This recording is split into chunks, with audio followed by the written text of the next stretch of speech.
Well, good evening, everyone. I'm Dean Lee Newman from the Virginia Tech School of Medicine, and on behalf of the school, it's my pleasure to welcome you to our inaugural Kraft Family Endowed Guest Lectureship on Medicine and Humanities.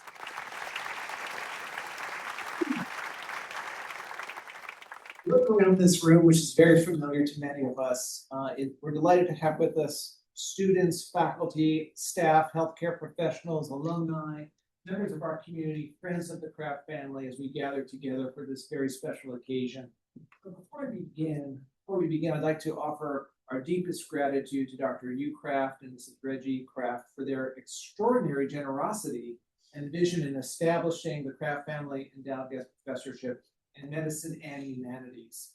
Their support has created a lasting opportunity for our institution to explore the human dimensions of medicine and engage distinguished voices who challenge us to think more deeply about what it means to care for others. Their gift will enrich the educational experience for our students and strengthen our community for generations to come. As we spoke about earlier, this comes at a perfect time in our medical student curriculum. Our first year students are just starting with an immersive experience that exposes them to the different dimensions of medicine and the importance of the different roles they play in the lives of their patients and their communities. And it encourages them to learn how to do reflective practice, how to use the experiences of working with others to inform who they're going to become as physicians. So this is a beautiful way to kind of touch upon that timing in their curriculum. And I'm sure our later students remember that time as well for them. This evening is made even more special by the presence of members of the Kraft family, and we're delighted to welcome their children, Dr. Claire Kraft, an OBGYN with Curling Clinic, who's with us here tonight. You can wave if you wish to.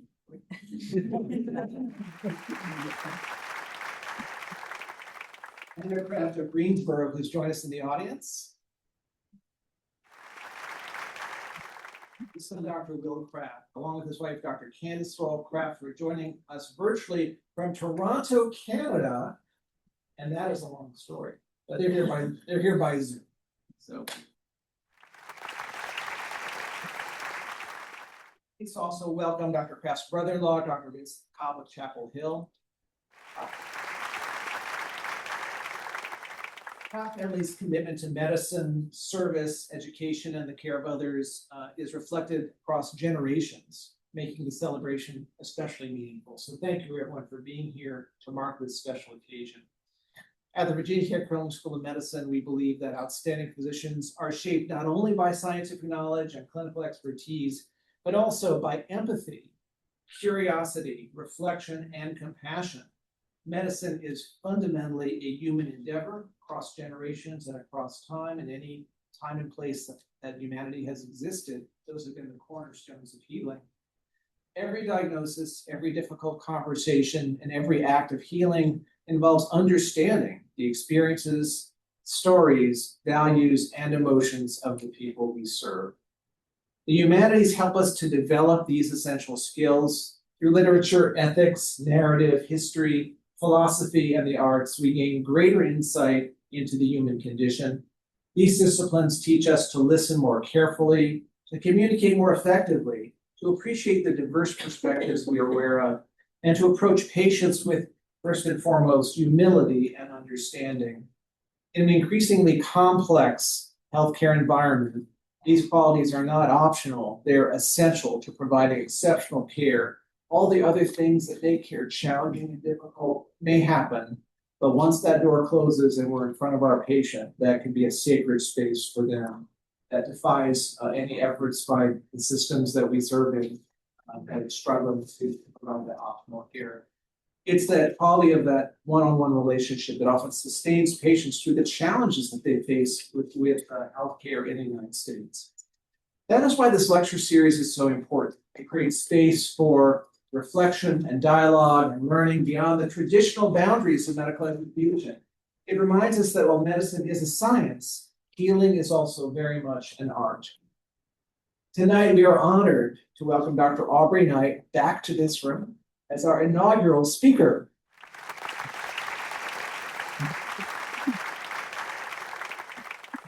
Those of you who know Dr. Knight know he has been a long longstanding champion for bringing humanism and the humanities into conversations about healthcare, education, and patient care. Through his work, he has helped illuminate how storytelling and empathy and reflection and meaningful human connection enrich both the patients that we serve and our own practice of medicine as those who provide the care to them. We are grateful that he has joined us to help launch this new and important tradition at our school, and I know his insights will inspire thoughtful discussion and encourage all of us to reflect more deeply on the role of humanity in medicine. So please join me in welcoming Dr. Aubrey.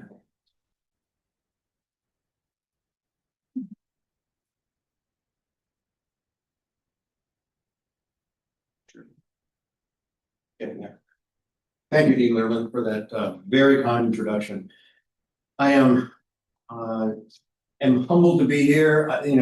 I've been at this podium dozens, maybe hundreds of times, and I never have felt the weight of what I have to share tonight as in previous times as I do now. And then add to that, looking out into this audience of people from my past, my present, my future. Some people in this audience, maybe everyone in this audience, more capable and qualified of presenting on this topic than I am. And as I look across the room, I'm not going to spend a lot of time doing this, but I met Dan Harrington when he was an intern and I was a third-year medical student, and we were on the same service together. And I knew from the first day this guy was special. And that's only been proven over and over again over the 45 years that I've known him and that I've been able to walk many paths with him. Faith and William Pasley have been institutions in this community. They have been a part of women's health, healthcare for veterans, student health, healthcare for the homeless. They've touched so many populations. And again, I look out here and it just humbles me to think that I'm the one giving this presentation when others maybe are more qualified. But it's me. So I hope that for each of you, I'm able, as I can convey what's in my heart, to speak to some part of you in a way that encourages reflection and maybe even action. It is indeed an honor to have been asked to give the first Craft Medicine and Humanities address. Not only is it an honor, but it's a pretty awesome responsibility because it is the inaugural one. And I hope that I can meet our esteemed benefactors' goals and in so doing set a proper tone for the lectureship. I have known Hugh Craft for over 40 years. In that time, I've grown to respect him as a skilled clinician, a deep thinker, and a compassionate human being. I also consider him to be a friend. There haven't been many times in my life where I've needed a favor from a pediatrician, but whenever I did, I knew where to go. And in fact, Hugh came to my rescue this very week, so it had nothing to do with this. So thank you, Hugh, for the impact you've had on my life and my career, but also on the Roanoke Valley. I've only recently met Reggie and only today met the rest of the family. But I just want to thank you for not only for funding this lectureship, but for the enduring impact that you've had on this community. And with Claire, that continues. So thank you, Craft family. I asked Dr. Craft why me. And he said he wanted me to share any insights that I had as pertains to my career, and in particular, a career where I deal with aging, suffering, death, and ethical issues, yet despite all that, seem to maintain a sense of hope, as well as joy in and even passion for my work. The simple answer to that question is, I'm married well, and I have a wife to whom I can come home and let out my true emotions. So let me acknowledge that there's a degree of truth in that, but it's not the full story. I have had the opportunity to kind of think on his answer to my why me question and realized that the answer really is quite multifactorial. And maybe the most important factor lies in the people whose paths I've crossed in these 7 decades that I've lived. I don't know if you've read the Odyssey or seen the recently released movie. I haven't. I have read the Odyssey. I haven't seen the recently released movie. But there's a minor character, I guess he's in the movie, called Mentor. And from that character, the word mentor has been derived as one who imparts wisdom and shares knowledge with a less experienced colleague. And while my journey has been nothing similar to Odysseus, it is still my journey. And each of you, whether like me or towards the end of your journey, or are just beginning, are also on a journey, an odyssey, if you will. And along that journey are mentors. Some may be actual guides, others more of your conscience, and others examples. My mentors have been many. As I prepared for this talk, I found myself reminiscing about them and wondering if I'd thank them adequately. And in each case, these folks have helped me grow as a physician and as a human, which is why they came to mind in preparing for this talk. I had the honor of watching and learning from some giants, even founders in my primary specialty, family medicine, from Louis Barnett to Ed Kowaleski to Cinda Johnson. But none more impactful on me and my career than our own giant, Dr. Al Hagee Sr. Dr. Hagee, or Big Al, as we lovingly refer to him, has not only a giant in stature, but he's been a giant influence on my life. Thank you, Dr. Hagee. I had the unique privilege of crossing paths with 2 of my generation's great thought leaders. In the middle of my career, I spent 3 years in Washington, D.C., and was privileged to have been a small group leader at the Georgetown School of Medicine's ethics course. The other small group leaders and I met before the course began with Dr. Edmund Pellegrino. Dr. Pellegrino was at the same time brilliant and approachable. He was steadfast in his pursuit of excellence and is credited with pioneering the re-institution of humanities in medical school curricula. Years later, I served on the advisory board for the Gold Humanism Honor Society. My service coincided with the last few years of Dr. Arnold Gold's life and work. Meeting Arnold and Sandra Gold and being able to hear firsthand of their fervor for compassionate and empathic care has been a highlight of my career. I went to a small liberal arts college where I had more than adequate preparation in the sciences for medical school, but also, and in my opinion, much more importantly, I was schooled in classic literature, philosophy, the arts, and history. In short, I was taught to ponder. During my formative college, medical school, residency, and fellowship years, I was privileged to have known many people who, other than their relatively small spheres of influence, are not famous, but whose words and actions have influenced me. People like William Mengebeer, Dennis Novak, Robert Patton, Boyd Francis, Alan Edelman, the list goes on. With each of these people are scientists. They're people who taught me much more than science. They taught me how to step back and see humanity through a much larger lens.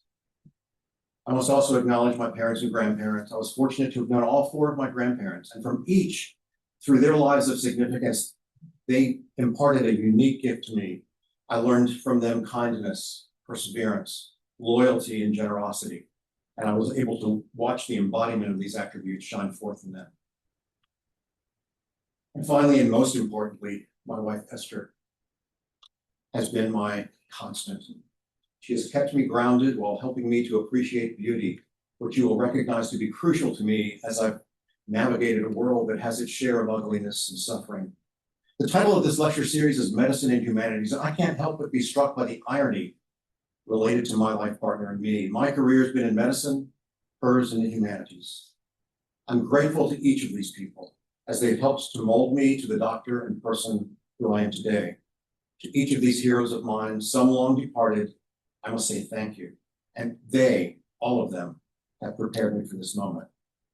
I thought long and hard about how I'd frame this talk and considered a purely narrative medicine framing, or perhaps focusing entirely on one of the clinical directions my career has taken.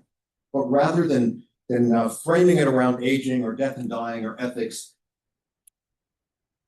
I ultimately decided that I would share with you some of my journey and do so in the context of the humanities, art, literature, and poetry. I've mentioned some of the people who've been important to me. I've also gained inspiration from works of art, pieces of literature, and characters within those works. Each of these influences, whether real or fictional, have helped me as a pilgrim journeying through the incredibly rewarding and exhausting career that is medicine. One of my grandfathers encouraged me to read. Every summer during my preteen years, we would have a two-person book club, reading Tom Sawyer, Treasure Island, Pilgrim's Progress. I ended up taking more literature courses in college than were required, mainly because there was this English major girl that I wanted to be around. But and that same girl has continued to expose me to great works of literature for the past 50 years. What I gained from the humanities has helped to mold me. In medicine, we gain knowledge through science, but gain wisdom through a deeper and richer understanding of the human condition. The arts help us greatly in gaining that understanding. My premise for this talk is that humanities are not simply an enrichment to medicine, but one of its foundations. They do not merely make us more cultured physicians. They help us to become more attentive human beings and doctors. That's because the medical encounter begins with a story, not with a diagnosis. I'd like to begin with a short sentence that has quietly accompanied me for 45 years of medical practice. It comes from an ancient letter and it says, "Whatever is true, whatever is honorable, whatever is right, whatever is pure, whatever is lovely, whatever is commendable. If anything is excellent or worthy of praise, think about these things." Some of you may recognize this as a portion of a letter in the New Testament of the Bible. I want you all to understand that I don't offer this as a theological statement. I offer it as a professional survival strategy. And I think you'll agree that one doesn't need to share my faith to recognize the wisdom here. Think about these things. Portends a discipline of attention. The early 20th century French philosopher Simone Weil said, "Attention is the rarest and purest form of generosity." Not only is our attention toward other people generous, but we become what we constantly attend to. The discipline of attention has kept me human, not perfect, certainly not immune to missteps and frustration, but human. In our profession, we must be attentive to documentation, attentive to drug dosing, attentive to vital signs. There is, however, a risk of attention fragmentation. And don't hear what I'm not saying, because we do need to be attentive to these things. But medicine exposes us to something far deeper that also requires our attention. The practice of medicine provides us every day with opportunities to notice what is human, meaningful, and sometimes even beautiful. But medicine can also harden us. Daily, we also see suffering, fear, injustice, failure, bureaucracy, exhaustion. We are exquisitely trained at finding what is wrong. Over time, it becomes very easy to see pathology everywhere, to focus on what is broken in our patients, in the system, in ourselves. This passage from the Bible ends with a call to be attentive, but to think about such things. But what are we to think about? Whatever is true, whatever is honorable, whatever is right, whatever is pure, whatever is lovely, whatever is commendable, whatever is excellent and worthy of praise. In exam rooms, I could focus on noncompliance, or I could look for what was courageous. In families overwhelmed by grief, I could see only tragedy, or I could notice devotion. In myself, I could dwell with inadequacy, or I could return to purpose. So how do I orient myself toward recognizing courage, noticing devotion, and remembering my purpose? This is precisely where the humanities have found their place in my life and practice, to ground me in beauty and remind me of what's true and lovely and honorable and right. In 2006, we visited the Picasso Museum in Barcelona. I was transfixed by the painting, science, and charity, such that I could barely look at the other works in the museum. In fact, I recall going back to the room where this painting was displayed several times. Remarkably, this painting was completed when Picasso was 15 years old. It was painted during a cholera epidemic in his hometown. The title of the work seems to say it all. The practice of medicine does require both science and charity. By charity, and I suspect Picasso were referring to not the narrow definition, but rather generosity and helpfulness, especially toward the needy and suffering. There have been many times in my career where the only thing I had to offer was myself. Much of my current practice is in ambulatory consultative medicine for people with dementia and their caregivers. There was an encounter several months ago that brought home the value of presence. My patient had quite advanced dementia such that there were no further medical interventions. I'd seen him and his caregivers multiple times in the past years and had provided education, prognostication, and resources. On this particular visit, I told the daughter that I felt there was no longer any need for inpatient follow-up appointments and that maybe we should just schedule telehealth visits. Without hesitation, she said, "Oh, please let us come back. Coming to this clinic is life-giving to me. I can assure you that I was doing nothing other than listening, affirming, and demonstrating genuine care and concern, even charity." The painting The Doctor was painted during the same time frame as Science and Charity, but this was a commissioned work. And while it was commissioned, the subject was very close to the painter Sir Samuel Luke Fildes. 13 years earlier, Fildes' one-year-old son had died in their Kensington home. Another of Fildes' son, in writing his father's biography, wrote, "The character and bearing of the doctor throughout my parents' time of anxiety made a deep impression on them. The doctor here is not prescribing, not ordering, not intervening. Rather, he's depicted as caring, contemplative, and present." And yet, even as the inspiration for this painting was one that ended in tragedy, I think we can see in the artist's strokes the face of the hero. I saved some of the notes of thanks and gratitude from my patients and their families throughout the years. Every now and then I pull them out and read them. As I was preparing for this talk, I did just that. Because of the nature of my work and my patient population, many of these were notes to me after a loved one had passed away. As I read them this time, I realized that the theme of gratitude expressed centered on presence. Families didn't thank me for my diagnostic acumen or any particular skill. Rather, they expressed to me that by my very presence, they sensed that I genuinely cared. Norman Rockwell's paintings are a part of the fabric of my childhood. While each edition of the Saturday Evening Post came, and with each edition of the Saturday Evening Post came a new painting. These covers tended toward idealistic and sentimentalized versions of American life. I get that. But the expressions Rockwell placed on the faces of his subjects is so telling. In this painting, the doctor enters his patient's world. Why do you suspect would a doctor do something such as placing a stethoscope on the doll's chest? He's gaining trust. We live in a time when trust is fleeting and suspicion and skepticism abound. The degree to which we can gain the trust of our patients will predict the depth of that relationship.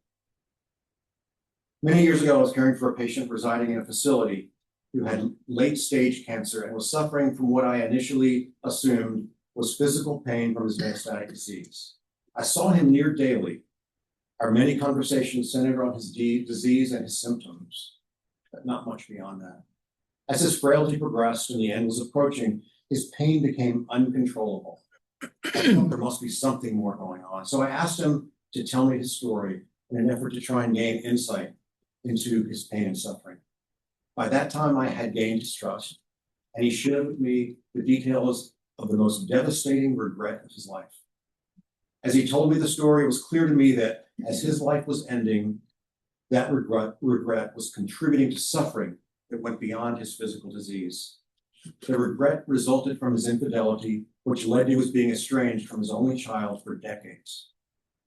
Through the tears, he told me that he desperately wanted to try and apologize and reconcile as his last act. I was miraculously able to track down his son through some detective work by contacting other family members. The son lived only several hours away and agreed to come visit that very night. I was not there, but I'm told there were apologies, tears, laughs, and hugs. That was a Friday night, and my patient passed away that weekend with less pain and in more peace than he's experienced in weeks. Getting to know your patients and gaining their trust helps to unlock information and may even help us to care for them more fully. I'm now going to turn from art to literature. In my youth, I seemed to be drawn for some reason to 19th century French novelists, Jules Verne, Alexandre Dumas, and Victor Hugo. The protagonists in these novels, Captain Nemo, Quasimodo, Phileas Fogg, D'Artagnan, Edmond Dantes, were compelling and rich characters. but none captured my imagination more than Jean Valjean. Les Miserables is a masterpiece that follows the man Valjean from a life as a thief and prisoner to success as a businessman and politician. At its core, the book challenges the tension between justice and mercy. Valjean is a character who firsthand experienced mercy, and it transformed him such that he redeems his life and offers second chances of redemption to others. The transformation we see in Valjean should give us hope for growth, even transformation in our own lives and that of others, including our patients. Valjean sees people as more than their labels, but sees the humanity in them. In medicine, we are confronted with the temptation to reduce our patients to a label, the diabetic, the opioid seeker. Valjean, as he's confronted with the revolutionaries, the women working in the factory, the beggars, and most importantly, his nemesis, Javert, asks, who is this person beyond what has happened to them? We too should ask that question of every person in front of us. In my clinical practice, I see people who suffer from dementia, a dehumanizing condition. And I must constantly remind myself that my patients have a story and should be defined not by their deficits, but by their remaining identity. While I have many poignant stories, one that I will never forget is of the woman whose dementia had seemingly taken everything from her. Her utterings were rare and nonsensical. She could no longer walk on her own, and she had very little control over bodily functions. But place her on a piano bench, and she played that instrument with precision and passion. She had not lost one of the things that had given her an identity and had provided her with hours of beauty and enjoyment. Look for glimpses of humanity in the person in front of you. While fantasy is by no means my go-to literary genre, I was introduced to Tolkien and Bilbo Baggins in high school and subsequently read the Lord of the Rings trilogy. Like Hugo, Verne, and Dumas, Tolkien is skilled at character development, creating such memorable characters as Gandalf, Frodo, Aragorn, Sauron. But the Tolkien character whose life and actions spoke most clearly to me then and now is Samwise Gamgee. Sam teaches us loyalty. I don't think any of us who've read these books would call Sam brilliant, nor would he be the first person we would answer when asked who the hero of this trilogy is. But he's not heroic in conventional ways, but Sam is a hero. He's a hero because he stayed.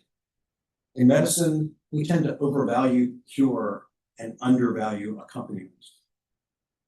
This painting depicts Sam carrying an exhausted Frodo on his back up the slopes of Mount Doom.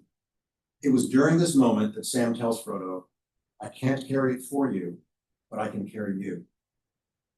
This is one of the finest summaries of what we are called to do as physicians. We cannot take on the diseases of our patients, but we can care for them in their suffering and walk with them, maybe even figuratively carry them. But not only in our doctor-patient roles, but also in our roles as colleagues can we emulate Sam. Our profession is exhausting, and there will be times when we feel like Frodo and what we face seems like Mount Doom. And we will need a colleague to bear our burden with us, and colleagues may need the same from us. Harper Lee was not the prolific author of Hugo or Tolkien, but she created a character whose actions are inspirational. Atticus Finch is a Southern lawyer who's confronted with evil, prejudice, and societal norms in conflict with his principles. While his moral integrity and unwavering commitment to justice are core to Atticus, the attribute I find most compelling is the care with which he raises and teaches his children. He's present for them and takes advantage of the teachable moments that arise as the story unfolds. As his kids come face to face with evil for the first time, Atticus tries to show them that it's possible to live with conscience without losing hope or becoming cynical. He teaches his children to climb into someone else's skin and walk around in it. We may not witness the same kind of evil as depicted in this Depression-era story, but we will care for patients whose actions have impacted their health, caregivers who we feel are shirking their responsibilities, system issues that seem unjust. Do we respond with indignation, or do we seek to meld mercy with education and advocacy? Most of us in the profession of medicine will have teaching responsibilities. We should not shirk that responsibility either. We should take advantage of teachable moments. We should demonstrate to our learners our unwavering commitment to our patients, assuring that they get the care they deserve. And like Atticus, we should be outspoken advocates for justice in healthcare. My final character is from much more recent work, the one whose actions have inspired me. Theo from Theo of Golden is a complex character whose full story we don't know until the end of the book, but we do see in him the ability to meet people where they are and to provide them with moments of joy. In so doing, create a ripple effect of kindness and connection. In these moments, he shares with his acquaintances glimpses of the attributes he sees in them. The author describes one such character's thoughts with the following: everything about that moment caught her by surprise. The reverence with which the old man spoke of her, the gentleness in his voice, the generosity of his assessment.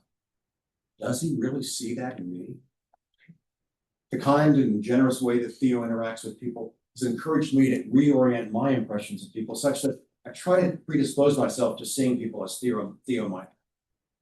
I had an earlier encounter this summer with someone whom I'd last seen nearly 2 years ago. During the earlier encounters, she had just moved from her large home to an assisted living facility and was finding fault with everything, from window shades to door alarms, from food to scheduled activities. I remember dreading visits because I knew the visit was going to be unnecessarily lengthy, as I would hear new complaints as well as all the same ones that she shared with me the previous time. Fast forward to this summer, as I was covering this same assisted living facility for a colleague. This same lady was on my list to see. I walked in the room expecting a lengthy stay, during which I'd hear a whole new set of grievances. The visit was in fact quite lengthy, but it was not at all what I expected. This lady was really Theo to me. She was generous in her memories of our earlier encounters and in her characterizations of me. She recalled that our visits were lengthy, and she indicated how much she appreciated that I would come into her room and sit and listen. She remembered that I had learners with me and thanked me for exposing young doctors to settings where seniors lived. Like Theo, she was charitable in her assessment by pointing out attributes that she recalled. We too can do that. As I was preparing for this talk, and after selecting these 4 characters, I came to realize that none of them are doctors or even scientists, and I wondered if that was an oversight, as there are some memorable doctors in the literary canon. There's Martin Arrowsmith, the protagonist in Sinclair Lewis's Arrowsmith, a book that takes us through the doctor's search for self-knowledge, through encounters with corruption, ignorance, careerism, and hypocrisy, along with his loyalty and dedication to the principles of science. There's Marion Stone, the narrator and protagonist of Abraham Verghese' novel Cutting for Stone. Marion's life is a search for identity and belonging as he uses his career in medicine to make sense of his personal pain. There's Tertius Lydgate from Middlemarch. While not the primary protagonist of Middlemarch, Lydgate does provide us with some insights. He was an idealistic individual as he came to the town of Middlemarch. And in his idealism, he wanted to bring about change, but he was also arrogant, self-sufficient, and judgmental. And these characteristics ultimately corrupted his ideals and led to bitterness and personal struggles. Of course, there's John Watson, Sherlock Holmes' faithful companion. There are many others, and from each, we can learn something. So as I pondered this realization that none of my 4 highlighted characters were doctors, I began to reconsider. I ultimately decided to stick to my first instinct, as you figured out. While not doctors, Valjean, Sam, Atticus, and Theo are profoundly medical characters. And they are, in fact, 4 companions serving as a kind of lens for me as I travel this journey. Jean Valjean reminds me that people are more than their diagnoses or labels. Samwise Gamgee reminds me that we are not meant to carry suffering alone. Atticus Finch reminds me that understanding must precede judgment. And Theo reminds me that attentiveness to kindness is itself a form of survival. Taken together, they form a moral map for medical practice. Wonder, presence, understanding, kindness are sustaining virtues in this. These are 4 characters from literature whose stories have helped to ground me. There are a couple of other literary works that should not go unacknowledged in this talk. I've already alluded to Middlemarch, but I want to leave you with, from this book, the closing line to George Eliot's masterpiece. It reads, "But the effect of her being on those around her was incalculably diffusive, for the growing good of the world is partly dependent on unhistoric acts, and that things are not so ill with you and me as they might have been is half owing to the number who lived faithfully a hidden life. Unhistoric acts, a hidden life. In a time when we seek sound bites, want to be influencers, to find success by the number of likes, and want immediate feedback on everything, this passage reminds us that the quiet, often unseen contributions of individuals who live modestly and faithfully and whose influence spreads in ways not always recognized is also powerful. It's a tribute to the unseen labor of ordinary people and the enduring impact of small, faithful lives on the world at large. In my opinion, that is what we are called to do in medicine. Tolstoy's novella, The Death of Ivan Ilyich, should be required reading for physicians. It's really a clinical text disguised as literature, and tells the story of a judge, Ivan Ilyich, who becomes ill with a condition which is ultimately fatal. The little book beautifully illustrates the fear, isolation, and suffering, physical, emotional, psychological, existential, that accompanies death, as well as the spiritual awakening experienced by Ilyich as he reflects on the superficiality of his life and the importance of living a moral and authentic life. Finally, and importantly, it contrasts the indifference to suffering as depicted by his colleagues and family with the genuine care, concern, and love exhibited by his butler, Gerasim. As I face patients at the end of their lives, I often ask myself, am I cold and distant like Ilyic's family and colleagues, or am I present and caring as Gerasim? The answer is not always the one I would hope it to be. I had a patient some years ago who was nearing the end of her life from a chronic disease. She also had poorly treated mental health disorder. And the trifecta of her situation was a husband not only who found the role of caregiver very difficult, but had developed a defensive posture around healthcare practitioners. The patient was needy, and the husband had trouble meeting the needs he could meet and trusting my recommendations for the others. Visits were often confrontational, and I can still recall the frustration, even anger in myself as I left their apartment. They ended up changing doctors, and to this day, I wonder if my own posture contributed to the lack of a therapeutic relationship. If this patient were the subject of Tolstoy's novella, would I have been one of those cold, uncaring people who could not find it in myself to identify what was needed to offer comfort to the suffering patient or to the grieving husband? If paintings teach us how to see, and literature teaches us how to understand what we see, then poetry teaches us something more demanding: how to slow down enough to notice what's in front of us. This takes me back to my opening sentence. If anything is excellent or worthy of praise, think about or notice such things. You can't or shouldn't read poetry fast. By its very nature, it requires cadence, but it also demands reflection. Mary Oliver was a Pulitzer Prize-winning poet who in one of her essays wrote, "Attention is the beginning of devotion." While she wrote this in reference to nature and teaching children, it applies clinically as well. What we attend to shapes what we see in our patients, what we miss in our patients, what we value, and how we serve. I bring up Mary Oliver because of her statement on attention, but since this is in the context of poetry, I've displayed one of her poems. This one speaks about unexpected joy. She reminds us to look for it, to notice it, to celebrate it. In her poems, most of her poems, it's evident that Oliver noticed beauty and she recognized joy and transcendence.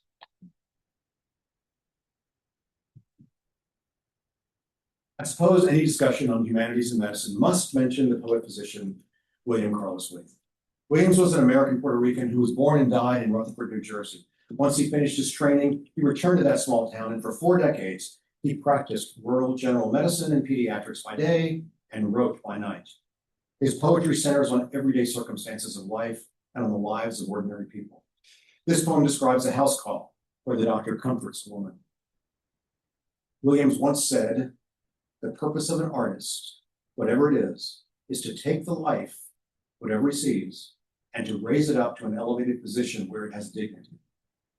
There's a parallel to that description to the purpose of a physician, and one could draw the conclusion that his philosophy of art and poetry, that of raising life to a position of dignity, came from his training in medicine. William knew well the fragile nature of the relationship to our patients.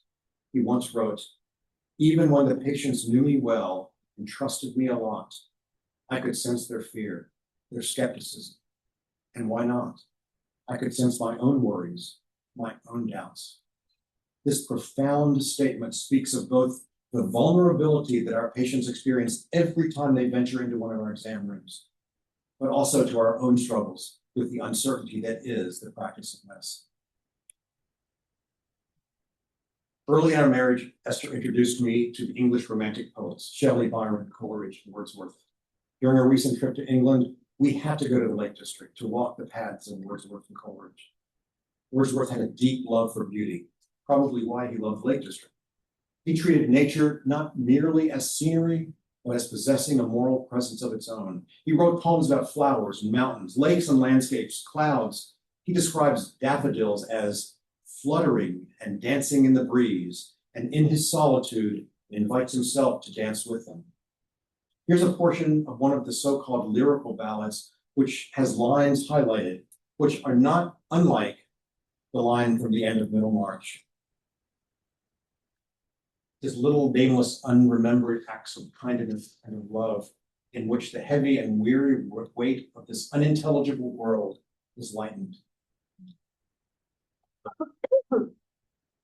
The last poet I'm going to highlight is William Stafford. I highlight Stafford because of this poem, the way it is. It's a poem that I've carried with me for many years. I have at times posted it in my office such that I'm forced to read it. There's a thread you follow. It goes among things that change, but it doesn't change. People wonder about what you're pursuing. You have to explain about the thread. But it's hard for others to see. While you hold it, you can't get lost. Tragedies happen, people get hurt or die, and you suffer and get old. Nothing you do can stop time's unfolding. You don't ever let go of the thread. To me, this poem speaks to the enduring thread of faith and purpose. My faith instructs me that my work and actions are not solely for personal satisfaction, remuneration, or reputation, but rather are very purpose-driven. This means that medicine, for me at least, is not simply a job or a vocation. It's a calling. While I don't find my total identity in medicine, I do find my purpose, at least at this point in my life, in it. Holding on to that thread of faith and purpose as time passes, and despite tragedy, keeps me grounded.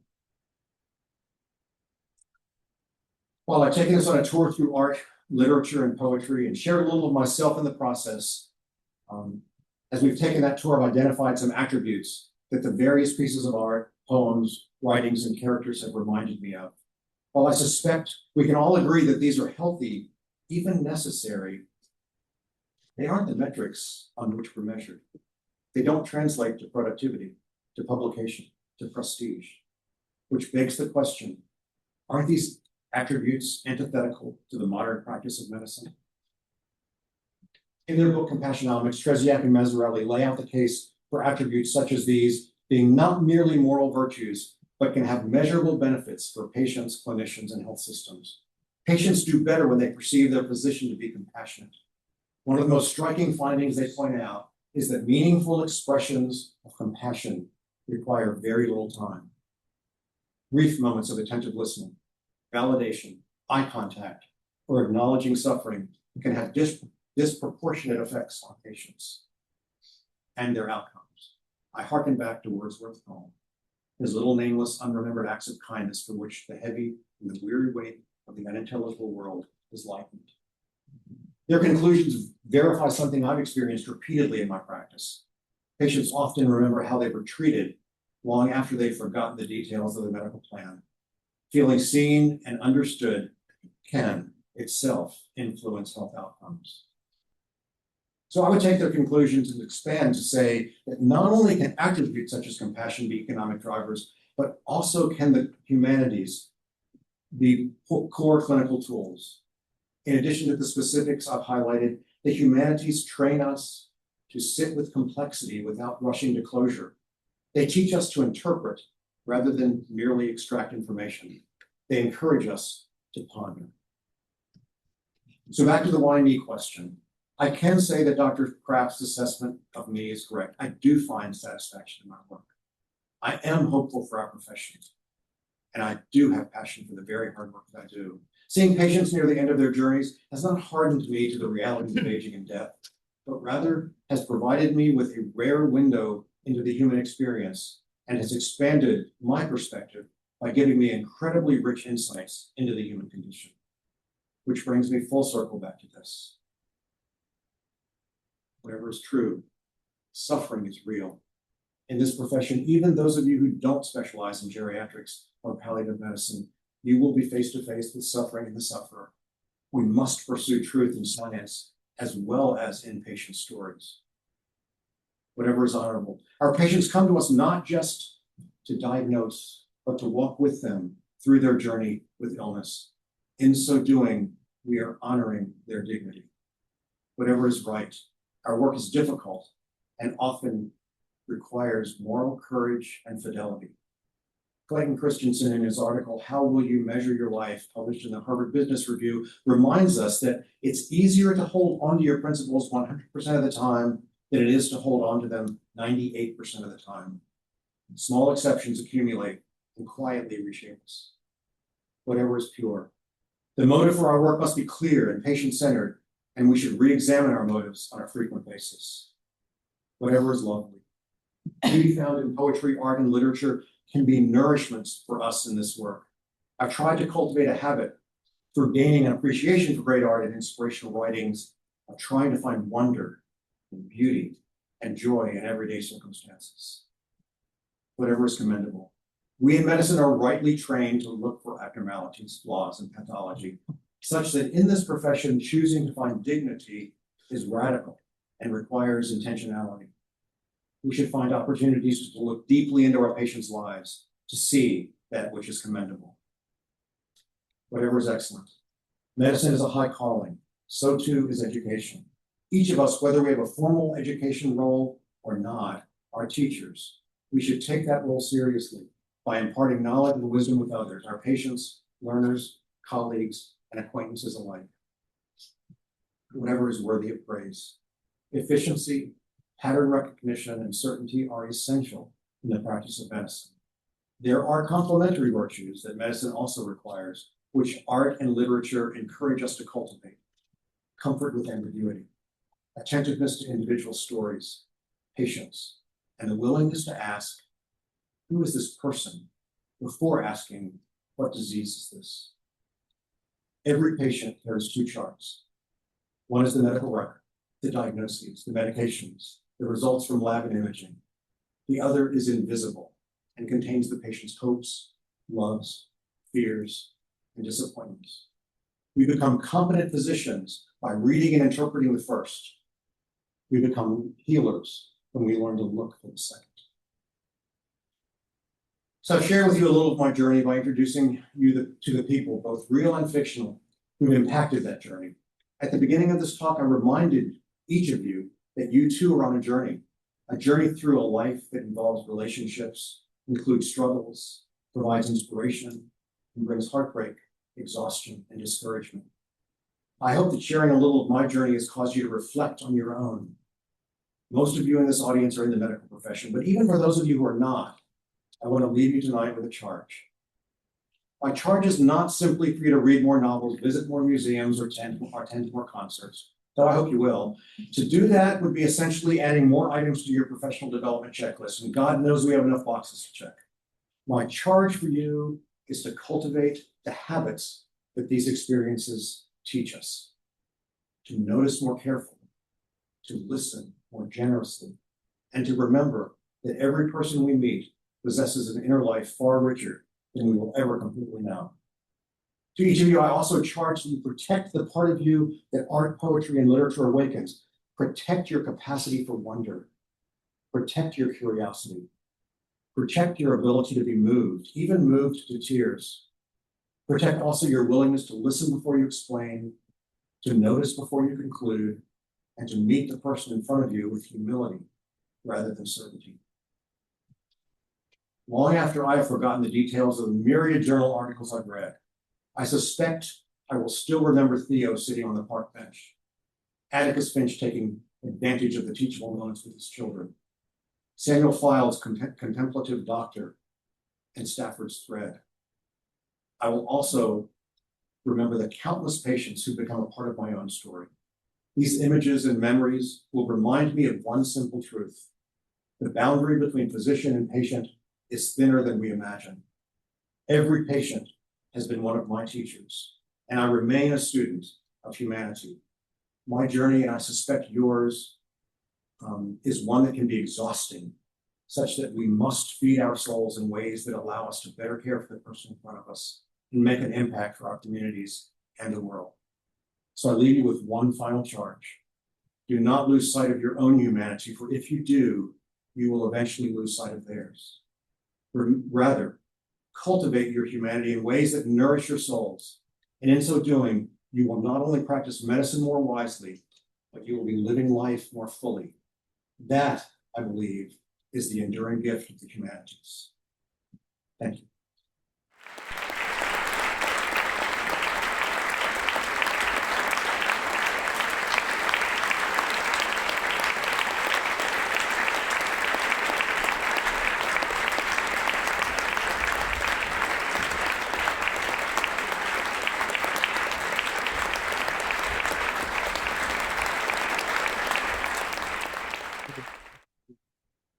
I'm going to start with a technical word, wow.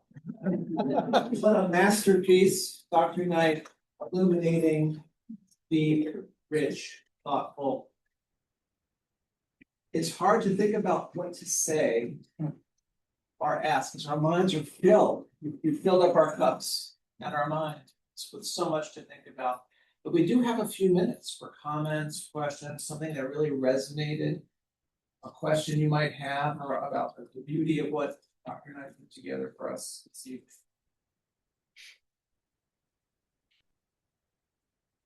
Richard. Thank you, Dr. Knight. That was incredible. My question is, do you think there's a distinction between practicing medicine and the art of medicine, the practice of medicine versus the art of medicine? They are twins. I personally believe that the practice of medicine is the art of medicine. Yes, I think I laid out that science is important. Don't get me wrong. We need to learn the science of medicine, but the practice of medicine, and maybe that's why we call it the practice of medicine, is because it is an art and does require us to be aware of the limitations and of the ways in which we not only prescribe and diagnose and use our scientific knowledge to the betterment of our patients, but the ways in which we interact with our patients, communicate with our patients, meet our patients where they are.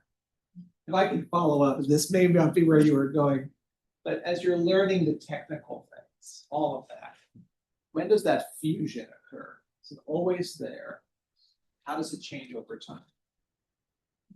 In my life and career, it wasn't always there. I mean, as I mentioned early on, it took people like Al Hagee and Dan Harrington and the Pasleys to remind me of those important concepts of as a medical student and as a young doctor, the science of medicine was overwhelming, and getting to know the science of medicine seemed like a task that I, even by itself, was not going to be able to accomplish. But folks such as those reminded me that it does go deeper than that and is more important than that. And I would like to believe, I think this is true, that I'm a more complete, better doctor today than I was yesterday, than I was 40 years ago, and that I'll be even better tomorrow.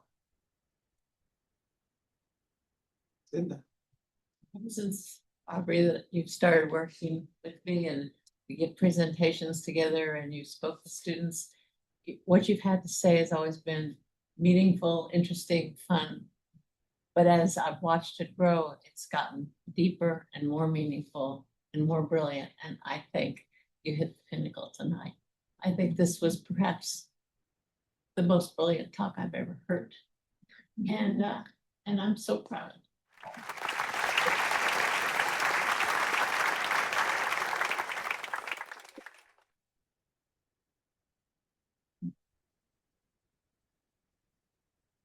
And any practical steps? You've talked about these wonderful mentors you've had. I've seen you mentor a generation of students. Any practical pieces in the humanities from this that we can do and live out to be better mentors, to have these empty seats potentially next year filled with students, and I know step 2 is right around the corner for so many, but how can we be better mentors to pour into this next generation? Yeah, so I think that's a great question, Andrew, and I appreciate your asking it. And I'll be honest, I don't in my mentorship and my coaching, I don't often bring up literature, although there's one person in the back that I have had a lot of discussions about literature with, and it just so happened that happened. But I think the key to me is hitting the pause button, because typically the first thing that's going to come when dealing with a difficult situation or an opportunity, a teachable moment, the first thing that's going to come out of my mouth is usually something very cold and clinical and not with the depth that I would ultimately want it to be. So hitting that pause button, thinking through how I'm going to share whatever wisdom I might be able to impart is important in doing that. So be careful, be deliberate, and know that with every encounter we have, we are taking advantage of teachable moments, whether it's with a junior colleague or with a senior colleague, and those are equally as important.